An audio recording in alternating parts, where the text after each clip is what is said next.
Buenas noches a la audiencia de Sonora Estéreo FM 98.4. El pensamiento al aire. Eduvisión y Julio González Villa. Estamos a partir de todos los martes a las 6 de la tarde, teniendo un programa de opinión en el que siempre tenemos como objetivo construir país a través de la idea, a través de la opinión, respetando la diferencia, pero buscando siempre puntos que permitan que los oyentes sepan que Colombia tiene un gran potencial y que nosotros, a través de estos programas, daremos la opinión buscando asertividad para el país. De manera que le doy un cordial saludo y les cuento que me acompaña en estas lides del periodismo Próspero Posada, ex rector de la Universidad María Cano durante 23 años. Julio González Villa, abogado especialista en todo el tema de derecho ambiental, quien acaba de cursar una primera actividad en la vida pública aspirando al Consejo de Medellín, perdiendo únicamente por 100 votos. Lamentablemente Antioquia y Medellín perdieron un personaje de altos quilates por su preparación profesional y moral. De manera que iniciamos esto, que para nosotros es una alegría compartirlo con los oyentes, pero también les decimos que estará el video en el canal del Pensamiento al Aire en YouTube, estará en el canal de Eduvisión y estará también como podcast a partir del 15 de diciembre en Spotify y en el mundo. De manera que también en su momento oportuno abriremos el canal para que los oyentes opinen, den su idea y podamos construir este bello país que hoy tiene tantas dificultades. Es importante que iniciemos hoy precisando un hecho histórico. Estamos viendo la serie de Bolívar en el canal Caracol con una audiencia importante, pero también a través de otro gran historiador como es Julio González, tendremos la oportunidad de precisarle a los oyentes algunos errores históricos que se están dando que desdibujan de pronto la imagen del general Simón Bolívar. De manera que le doy el paso a Julio González para que nos cuente esa primera parte histórica. Bueno, Antonio, un placer estar contigo acá, con Próspero. Me alegra muchísimo que demos inicio a esta aventura. Creo que la cultura es fundamental en este país. Precisamente decía Bolívar que la educación era la puerta para la liberación de la esclavitud, que un pueblo culto era un pueblo libre, que precisamente una de las formas de tiranía es la ignorancia. Y los medios de comunicación, entre los cuales estamos nosotros, pues tenemos esa obligación, sobre todo ahora que hay tanta superficialidad, tanta ligereza, como se tratan todos los asuntos políticos, culturales, económicos, ecológicos. Y por eso me agrada mucho que este programa tenga cierta movilidad, que le dé cierta alegría, cierta plasticidad. Y me alegra mucho que le demos a la historia ese lugar privilegiado que debe tener, a la música. Próspero, que maneja muy bien ese tema, y obviamente a la opinión, a la actualidad. La gente quiere opinión. Yo les decía ahora que uno a las 6 de la tarde tenía un problema, que cada que ponía una emisora estaban hablando de chistes. Chiste va, chiste viene. Y eso está bien, pero demasiados. O sea, estamos hasta acá de chistes, y la vida también hay que ponerle profundidad, bastante profundidad. Y muy conveniente el tema de Bolívar, por dos razones. Yo diría, Próspero, que hay dos razones fundamentales.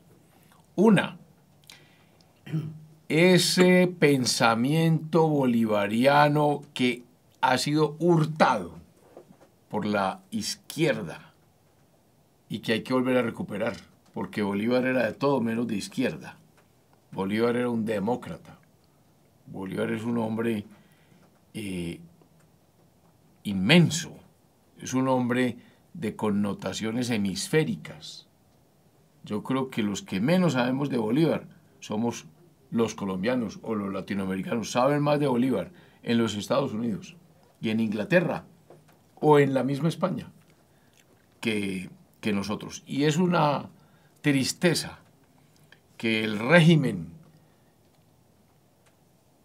yo diría que socialista de Venezuela, se haya apropiado de esa manera del pensamiento de un hombre que nació para, yo diría que para hacer América. Y veo con mucha preocupación, con mucha tristeza, como todo el mundo está pegado a una novela que en mi opinión tiene muchas falencias históricas. De manera que bienvenido el tema de Bolívar para que lo tratemos con profundidad, con amplitud, y alrededor de él de todos los personajes históricos, Córdoba, Santander, Sucre, Urdaneta, que son los que más figuran en esa novela, para que a partir de allí esculquemos las realidades nuestras. ¿Qué podemos decirle a nuestros oyentes o a los que nos vean? Y hagamos un debate serio, alegre, ponderado, donde la verdad y los cuestionamientos puedan ser estudiados acá. Y abrimos también la frecuencia al oyente, que el oyente también opine. Próspero, ¿qué opina de todo esto que vamos Bueno, a hacer? primero que todo, un saludo a la vasta audiencia de Sonora Estéreo 98.4. Agradecerte, Antonio, por la invitación a que hagamos este programa del pensamiento al aire. Y como ya lo expresa Julio, pues esto es una tribuna donde se van a traer temas muy importantes de la cultura y de la historia. Y qué bueno que estamos empezando con un personaje como Simón Bolívar, que de una manera anecdótica hay que decir que Simón Bolívar es el resumen.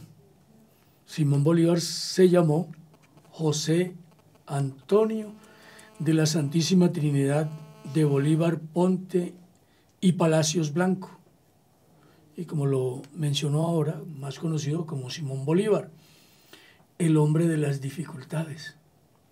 Simón Bolívar, el hombre que libertó 5 naciones. Y para acotar también algo muy importante que señalaba Julio, querer ubicar a Bolívar en la izquierda o en la derecha, yo creo que es un intento fallido de quienes han querido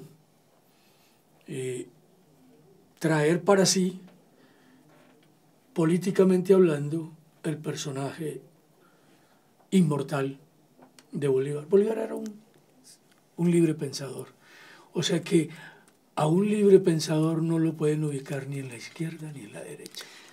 Yo comparto con ustedes eso. Además diría yo que el enfoque de Bolívar era más, o era centralista o era federalista. De eso Julio nos hablará enseguida. A ver, entraste a fondo pues con la ideología bolivariana. Vea, esto es tan apasionante que ¿cuál fue? En 1810, que digamos que es la época en que Bolívar sale a la luz pública. Lo que pasa es que poco sabemos de Bolívar en 1810 nosotros, porque siempre oímos hablar en 1810 de Camilo Torres, de Francisco José de Caldas, de Antonio Nariño, de José Miguel Pey, de Jorge Tadeo Lozano, de todos aquellos que suscribieron la famosa Acta de Independencia de aquel 20 de julio, de todos esos sucesos. Y ahí no aparece Bolívar por ninguna parte. ¿Por qué? Porque Bolívar estaba haciendo lo propio en Venezuela. O sea, una de las cosas importantes como punto de partida es que toda América al unísono estaba levantando la voz entre 1809 y 1810. O sea, la Capitanía General de Venezuela, el Virreinato de la Nueva Granada, el Virreinato del Perú y el Virreinato del Río de la Plata. ¿Por qué? Porque en 1808 fue la invasión de Napoleón Bonaparte a España. Eso fue lo que ocurrió. Recordemos que estos virreinatos eran virreinatos de España. España tenía aquí 4 grandes virreinatos, el de Nueva España, que es lo que llamamos México, la Nueva Granada, el Río de la Plata y el Perú. Eran esos 4 virreinatos. Napoleón Bonaparte resuelve invadir a España. ¿Por qué? Porque él necesitaba tomarse un enemigo que nunca se le había rendido. Napoleón había sometido a toda Europa. Napoleón se había apoderado de Francia, Napoleón se había apoderado de Austria, de Prusia, tenía en su mente, a Rusia también le había vencido, tenía los Países Bajos a su merced, tenía Italia, y necesitaba Inglaterra.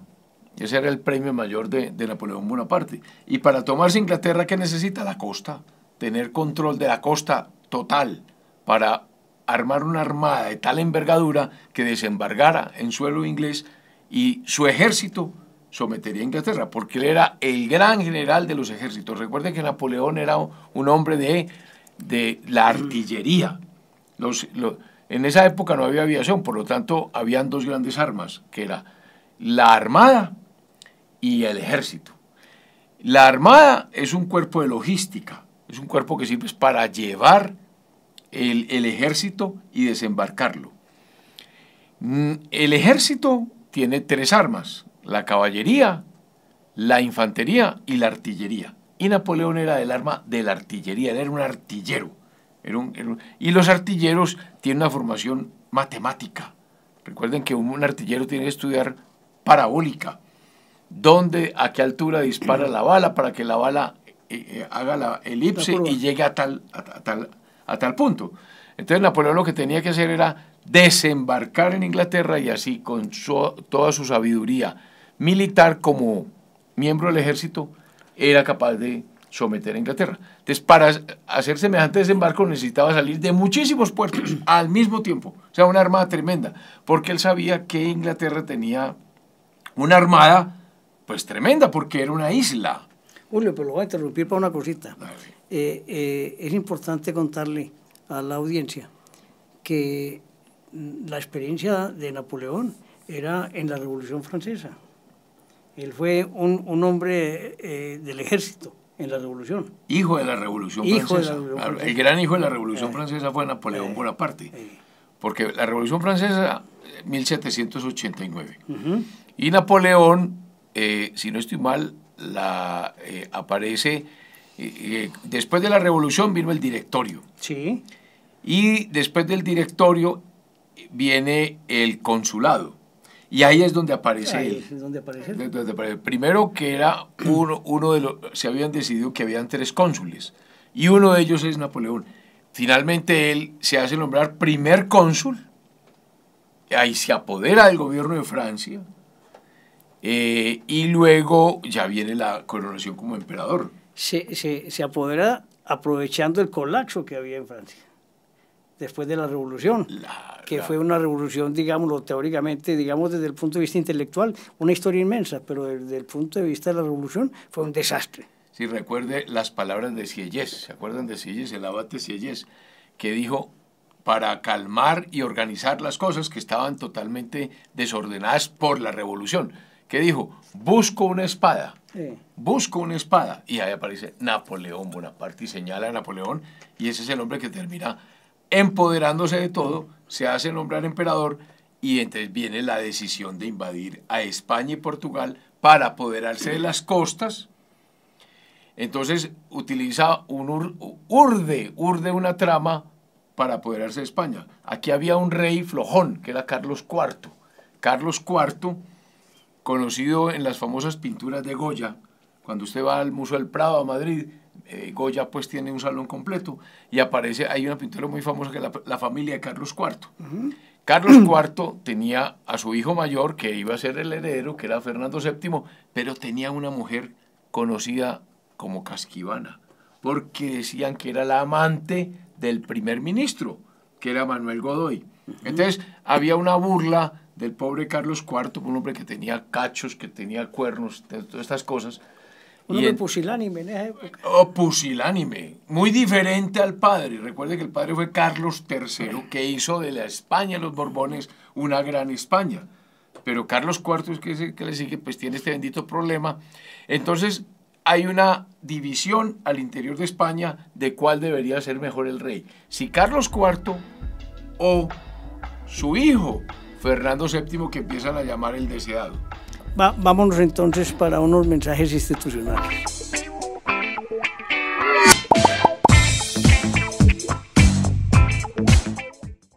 Julio, después de estos mensajes institucionales, retomemos el tema y expliquemos el origen de la división española en esa época.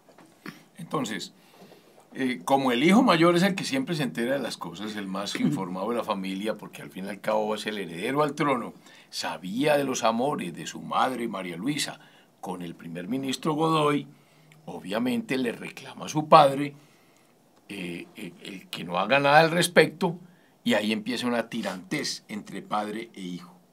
Eso es lo que aprovecha Napoleón, la división española. Entonces, él dice, yo soy capaz de arreglar ese problema, permítanme ir allá. Y él acude, aprovechando esa convulsión, dizque a servir de árbitro, y lo que hace fue apresar la monarquía. Y él no pasa con 4 o 5 diplomáticos, sino que pasa con todo el ejército francés, cruza los Pirineos, llegan los barcos a Andalucía, invade España.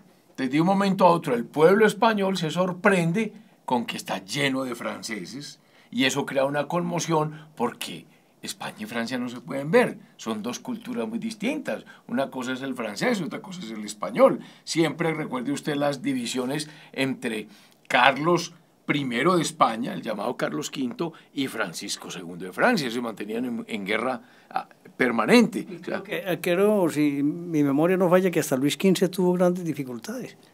No, claro, Luis XV. Es que recuerde que los Borbones, que es la casa madre, inclusive de ambos países, los Borbones vienen de Navarra, y Navarra está prácticamente en el lindero con los Pirineos.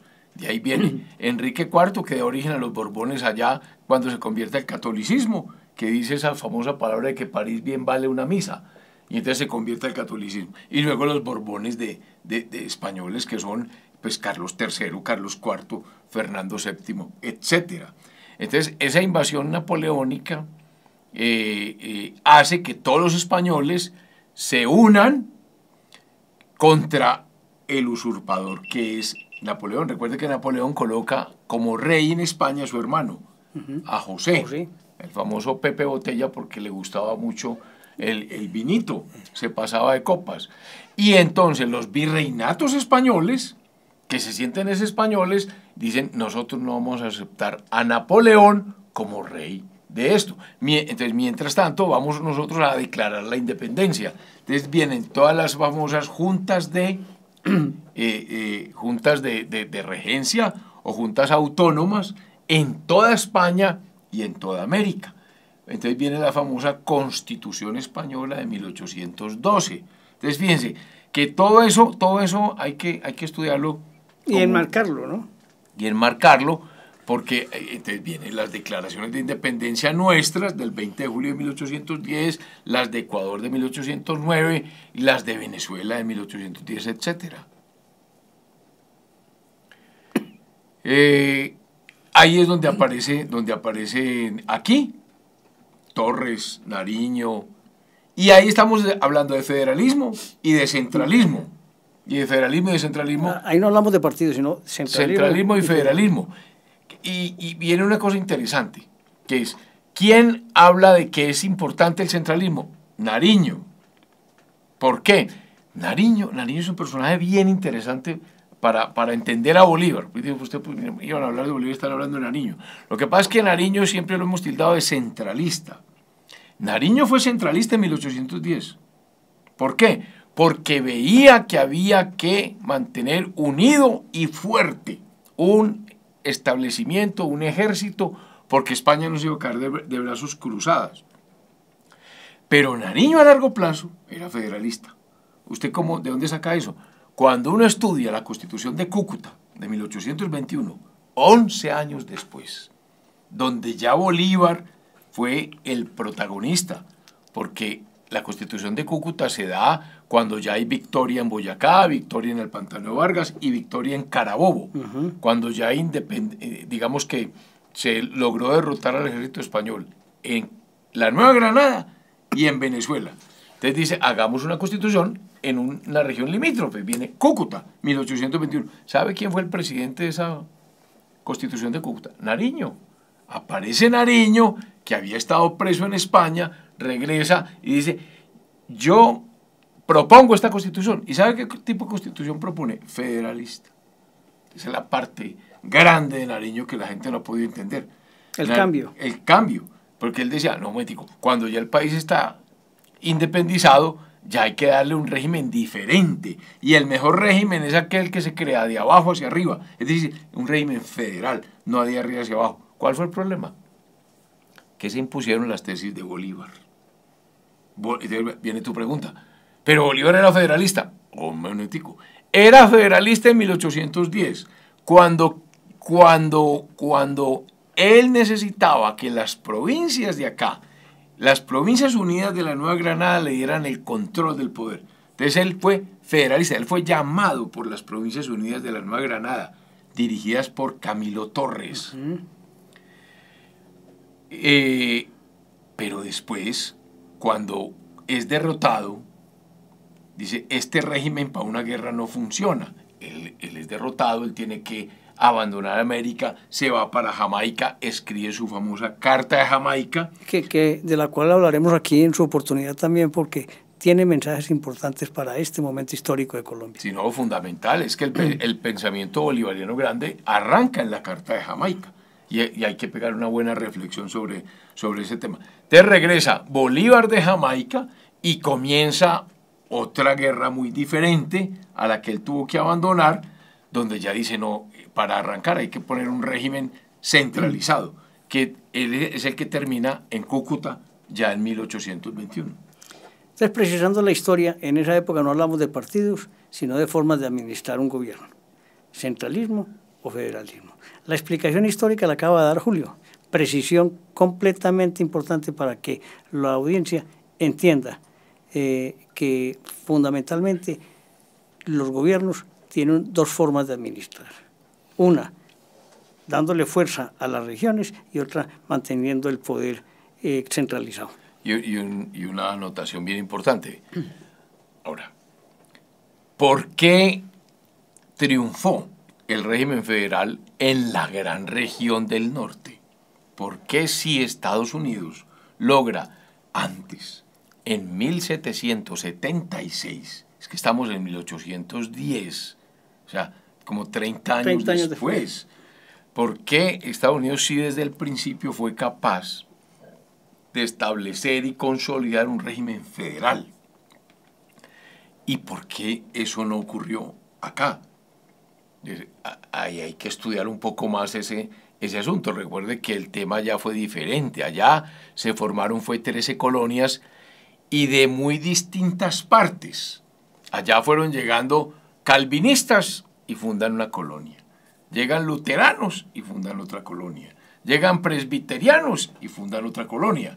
Y entre ellos no hay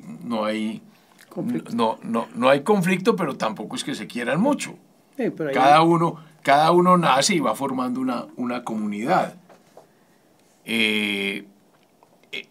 Digamos que ese origen es importante para entender un poco el triunfo. Pero viene otra cosa importante para ponerle pique al asunto. Cuando surgen las colonias en América, ¿no?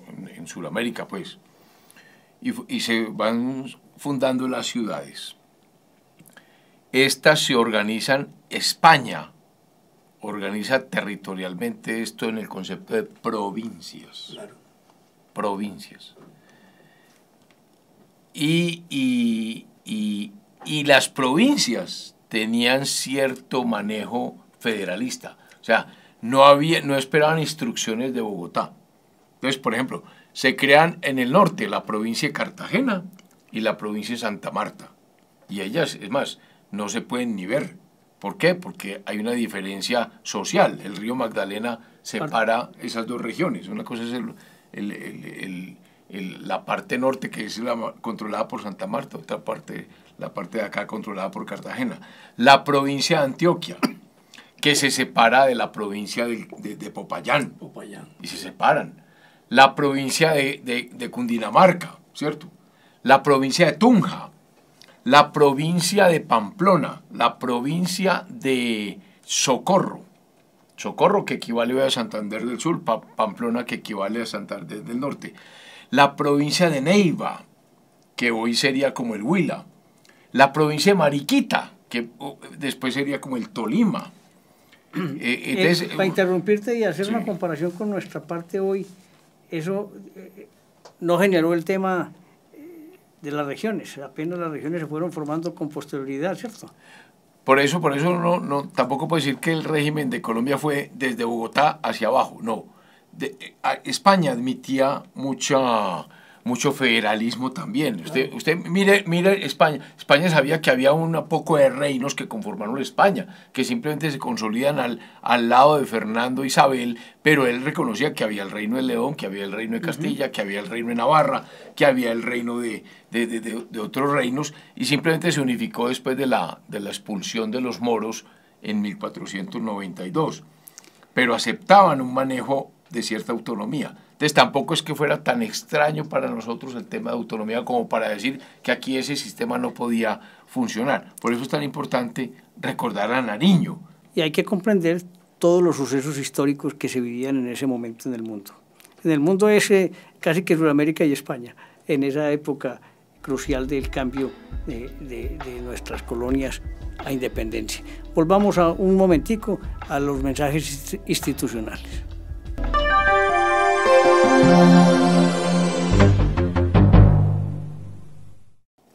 Bueno, yo creo que es importante centrarnos en el personaje, y Simón Bolívar, hay que señalar, él es caraqueño, nació el 24 de julio de 1783.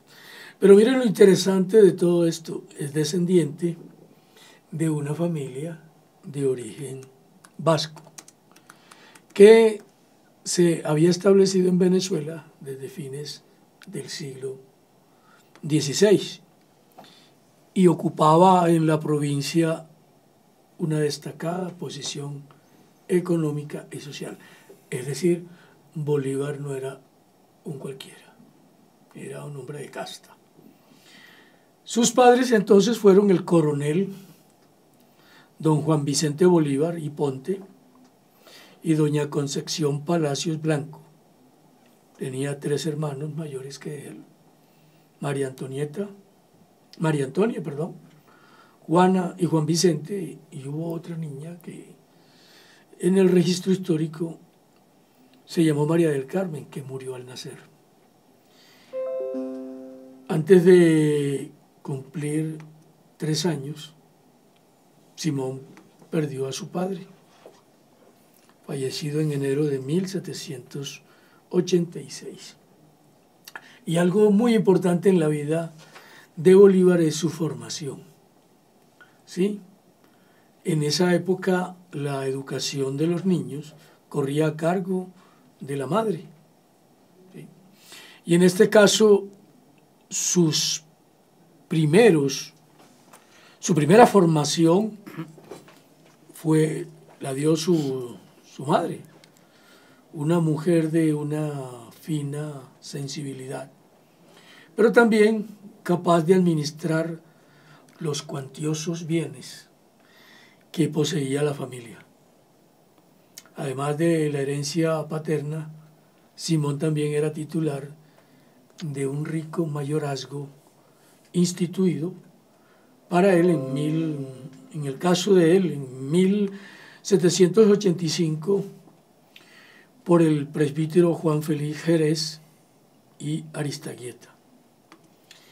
En su ciudad natal, Caracas, transcurren sus primeros años con ocasión de sus viajes a las haciendas que la familia poseía en los valles de Aragua. En 1792 falleció doña Concepción y es su hermana María Antonia y Juana que contraen matrimonio muy pronto, y los dos varones de la familia, Juan Vicente y Simón, siguieron viviendo con el abuelo materno, don Feliciano Palacios.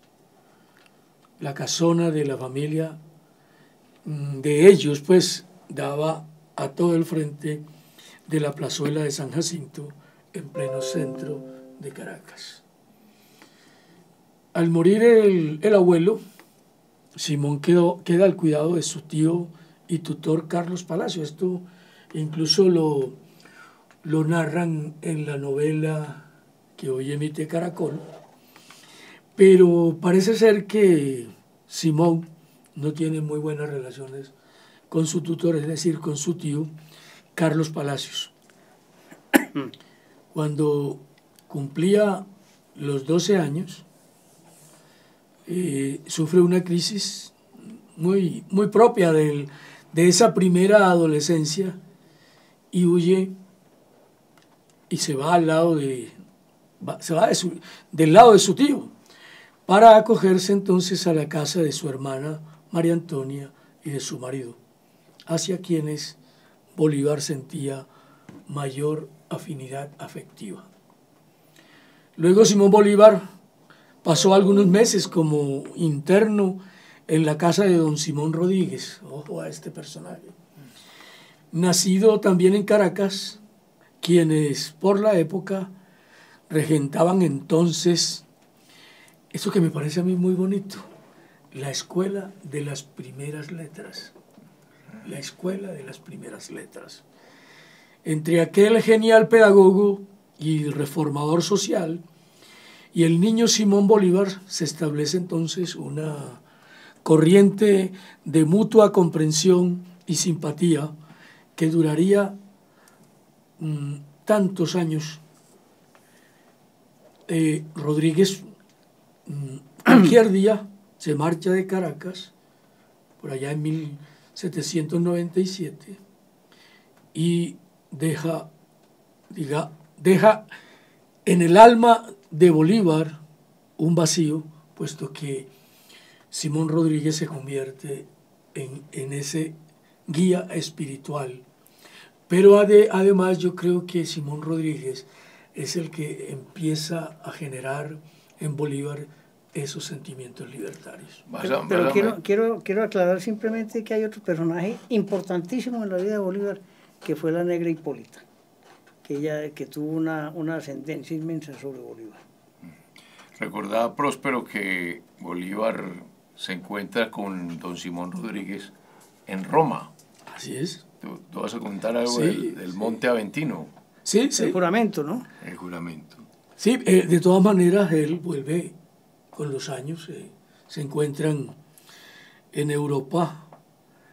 Ya Simón Rodríguez es un personaje muy conocido, él nunca abandona la pedagogía, y es lo interesante, porque la formación de Bolívar está allí en sus primeros años.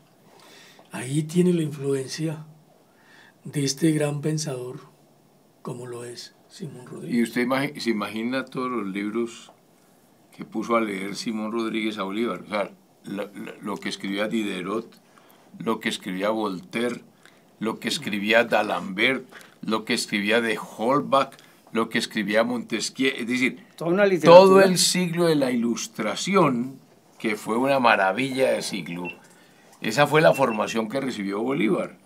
O sea, estamos en pleno descreimiento. La edad de la fe ha desaparecido. O sea, eso está lleno de ateos, de masones, de gente que no piensa sino en lo que es capaz de comprender, poca fe, mucha fuerza. Y mucha esperanza. Mucha esperanza. y encontrarse un hombre como Napoleón, que no era nadie, era un corso de una isla infeliz que es Córcega, y llegar al trono imperial, poner en jaque toda Europa, poner en jaque a Inglaterra. Imagínense todo lo que le pudo haber enseñado o puesto en su mente a reflexionar Simón Rodríguez a Bolívar. Bueno, y la negra Hipólita que tú mencionas, Antonio. Usted imagina Bolívar, a la negra pegado en bebé diciéndole cuánta cosa no le decía la mamá real. Contándole historias. Y Bolívar tiene otros maestros, para destacar uno muy importante como es don Andrés Bello. Es fundamental.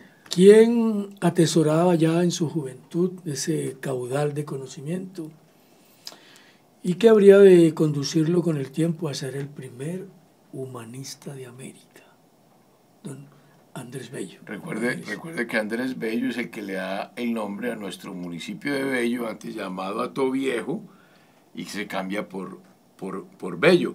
Y recuerden que Andrés Bello era venezolano, que era un gran gramático, y fue enviado en misión diplomática por Colombia a Chile, y allí se ubica. Entonces se dedica a enseñar en Chile, y por eso es un gran personaje en Chile. Allá hay una universidad que se llama la Universidad Andrés Bello. De allá no volvió a salir nunca. Y la redacción de nuestros códigos tiene gran influencia. Claro, la influencia de Bello en el Código Civil colombiano. Tenaz. Porque era un gran gramático además, por eso esperamos que ese código permanezca. Hoy no se discute la permanencia del Código Civil por la forma tan precisa en su redacción. Pero bueno, siga pues, hombre Próspero, con este... Sí, es que quiero entonces hacer la relación de su formación humanística, pero también su formación militar. Es decir, Bolívar no fue un improvisado en la guerra. La vocación de Bolívar era el ejercicio de las armas.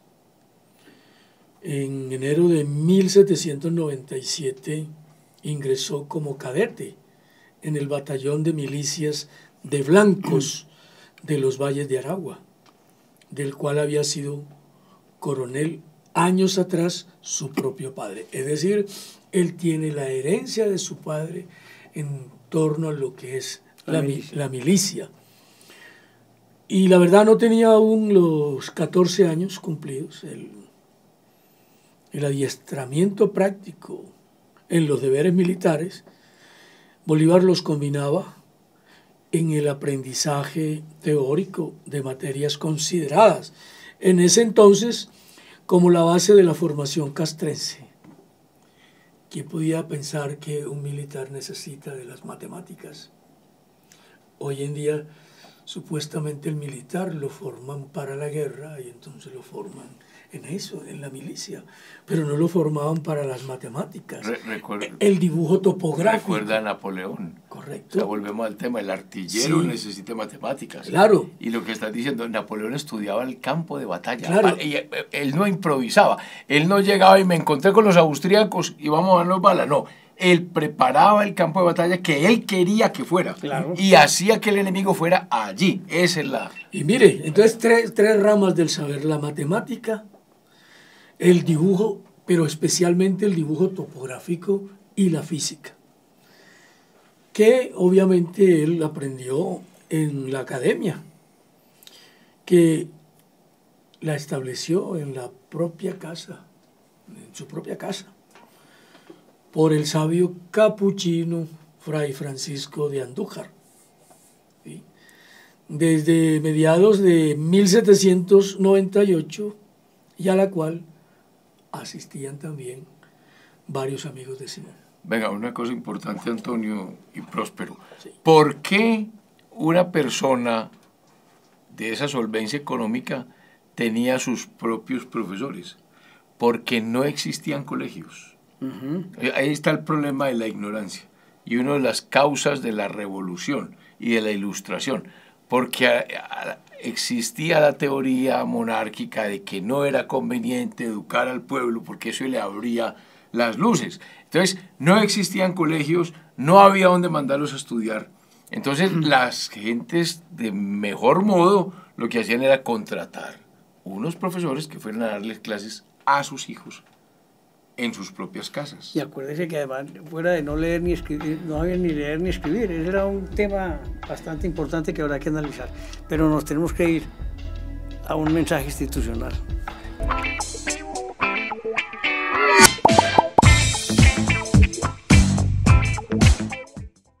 Bueno, entonces, si quieren, redondeemos lo siguiente para entender esto, por qué se dio esto en América. Estamos en plena época de la Ilustración, pleno enciclopedismo. Eso fue lo que puso Simón Rodríguez y Andrés Bello en cabeza de Bolívar. O sea, dejar de adorar a la Santa Madre Iglesia Católica y que seguir lo que ella decía. No, el hombre por sí mismo debería buscar el conocimiento. Entonces viene el ataque, por ejemplo, al famoso trivium, dejar de pensar solamente en la gramática, la retórica y la dialéctica y en el latín y el griego y abrirse.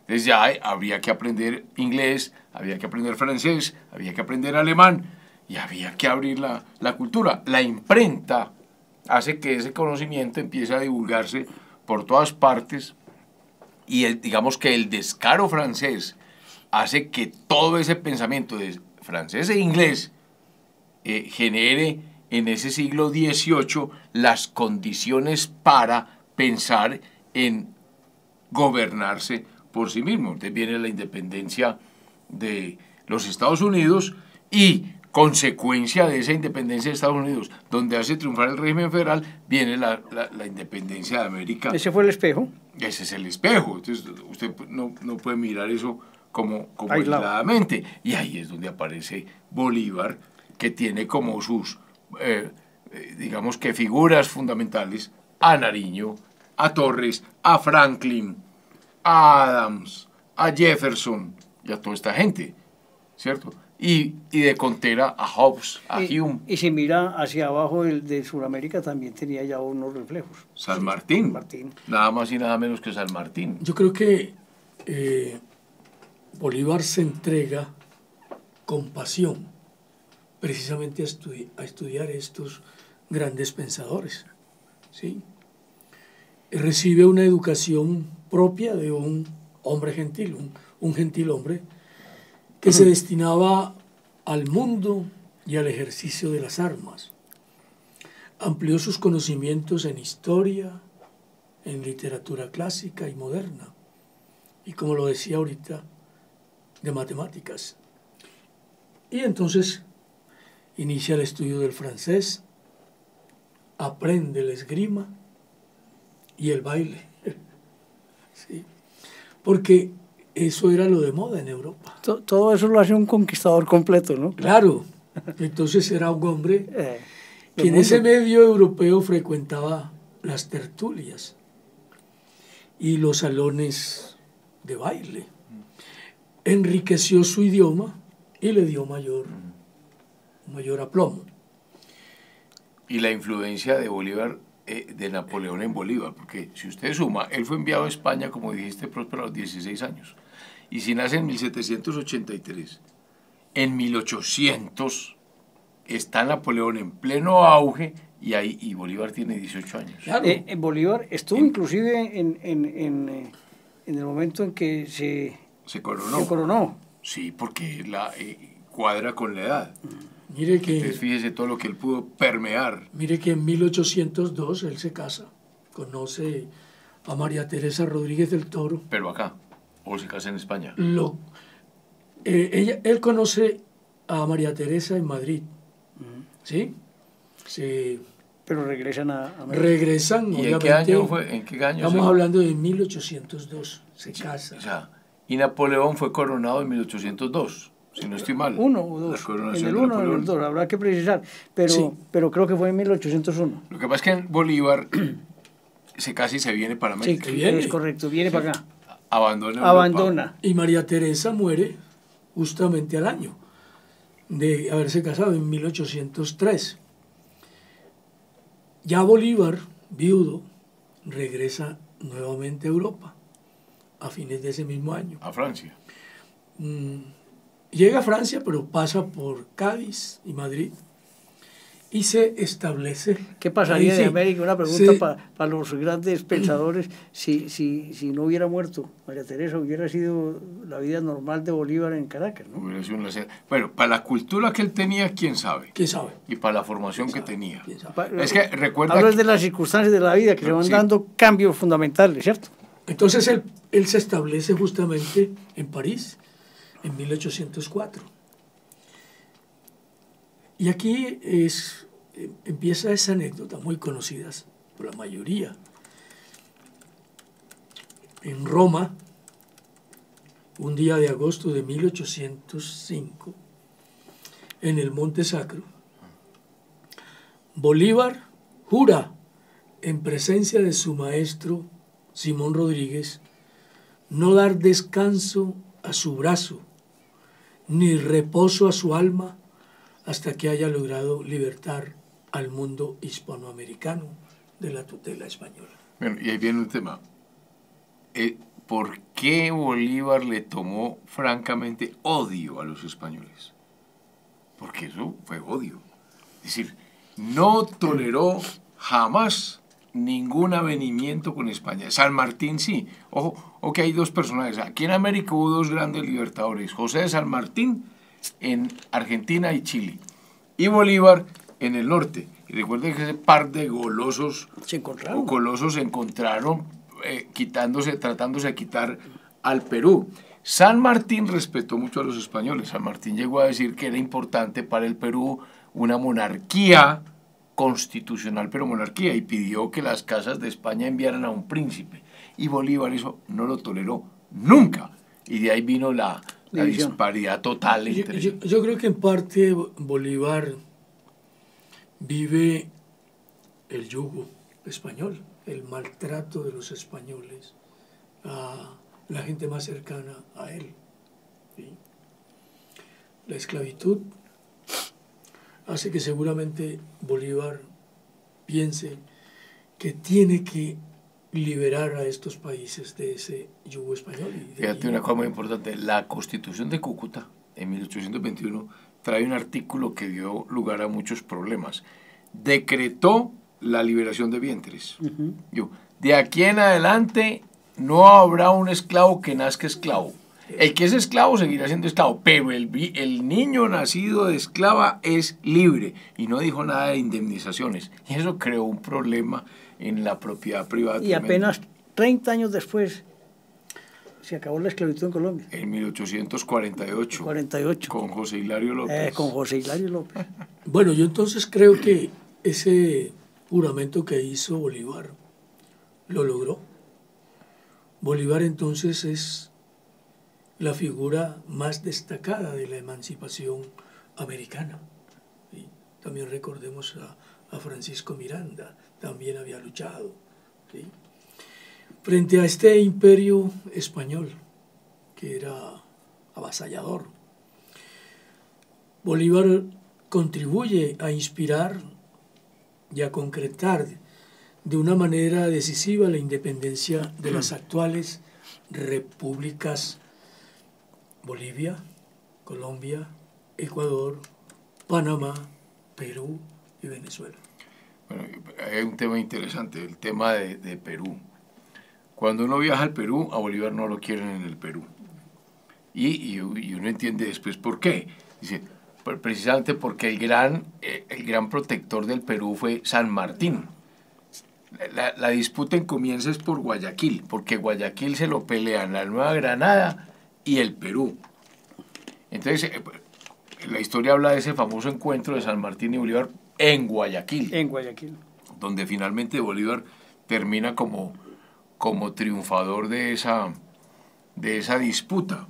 Y nadie sabe por qué San Martín se fue y no volvió a reclamar nada. Parece que Bolívar está dispuesto a la guerra civil, si él no se regresaba.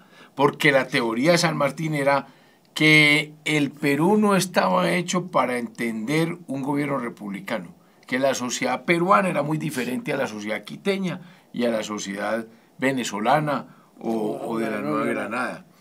Y puede que así sea, porque yo no sé por qué Bolívar se puso, Bolívar fue grande hasta que llegó al Perú. Cuando llega al Perú, en la campaña del Perú, Bolívar empieza a desdibujarse, porque llega con Manuelita Sáenz y se enfrenta con San Martín con sus teorías, crea ese escándalo en la sociedad peruana con Manuelita. Es que la sociedad peruana era demasiado conservadora. Mire, hay una anécdota. El virrey La Serna tenía contacto con San Martín y estaban buscando una fórmula que era la monarquía constitucional Con el príncipe. con un príncipe de otra parte. Y Bolívar eso no lo toleró nunca, nunca. Y enseguida Bolívar sale con la teoría de quitarle al Perú Bolivia y le crea la constitución boliviana. El Perú detesta a Bolívar. El Perú detesta a Bolívar. Entonces, para el Perú, el hombre allá, el libertador, es o San Martín o la mar. ¿Cierto? Pero no Bolívar. Hombre, entre otras cosas, para los que nos escuchan, si tienen un detalle más preciso de la gran diferencia que originó que San Martín regresara sin conflicto, sería muy importante que nos la contaran aquí en su momento cuando abramos el canal. Sí, pero es imposible porque esa reunión fue privada. No hay historia. No hay testigos. Ni Ellos escrito. se metieron a un barco solos, dicen todos los historiadores. Y además no habían cámaras, no existía internet, ni nada de esas cosas. No había posibilidad de camuflar ninguna. Exactamente. Para hablar de las escuchas recientes. Bueno, yo debo señalar que entonces Bolívar, por sus acciones e ideas, es considerado el hombre de América y una figura de la historia universal. Nos dejó un legado político en los países latinoamericanos, algunos de los cuales lo han convertido en objeto de veneración nacionalista. Yo creo que Bolívar es el hombre que más honores ha recibido en el mundo, ¿sí? Y no solamente aquí en Latinoamérica, en Europa se le rinde culto, se le rinde homenaje. En Nueva York hay un busto imponente a Bolívar. Pero habrá que ver cómo murió y esa tristeza y esa angustia en los últimos años. Y cómo salió humillado y maltratado de Bogotá buscando la muerte en Santa Marta, que le decían longaniza y fue tantas. Eso vamos a precisarlo en el próximo programa, porque el tiempo se nos acaba y esta historia es apasionante. Para nosotros fue un instante. Espero que igual lo hubiera sido para los que nos escuchan. De manera que nos vemos el próximo martes a las 6 de la tarde en Sonora Estéreo FM 98.4. Un cordial saludo para todos.